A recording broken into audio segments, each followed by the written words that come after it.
Read the following அடிச்சுட்டு அந்த following பக்கத்தில் டாட் வச்சுருக்காங்க, டாட் வைக்காதீங்க, பக்கத்துலேயே கோலன் அடிச்சுக்கோங்க.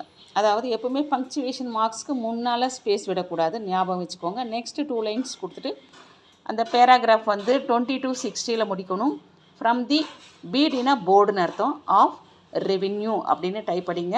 அந்த டாட்டெல்லாம் எடுத்துருங்க, ஸ்பேஸ் விட்டு ஓப்பன் ப்ராக்கெட் கொடுங்க.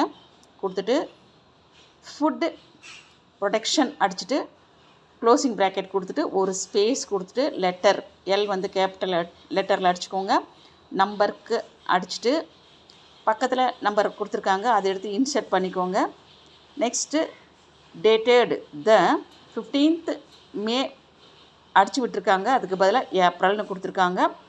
ஏப்ரல் 2000 கொடுத்துட்டு டாட் வச்சுட்டு அடுத்து வரியில் அடுத்த லைனில் அந்த ஹைஃபன் வந்து சென்டர் பண்ணிக்கோங்க.